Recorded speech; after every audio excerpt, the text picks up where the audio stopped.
ابو سلمہ بن عبد الرحمن کہتے ہیں سابقہ سند اور الفاظ کے ساتھ اس میں ہے، پھر میں نکلا اور سیدنا عبداللہ بن سلام رضی اللہ عنہ کے پاس گیا اور ان سے اس کے بارے میں سوال کیا۔ انہوں نے کہا، اللہ تعالیٰ نے آدم علیہ السلام جمعے کے دن پیدا کیے، اسی دن ان کو زمین پر اتارا گیا اور اسی دن کو ان کو وفات دی، اسی دن کو قیامت برپا ہوگی اور اس کی آخری گھڑی قبولیت والی ہے۔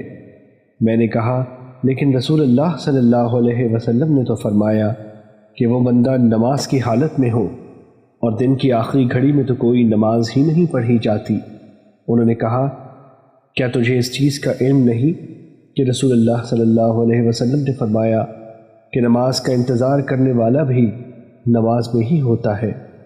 میں نے کہا، جی کیوں نہیں، سمجھ آ گئی، بس یہی ہے، اللہ کی قسم یہی ہے۔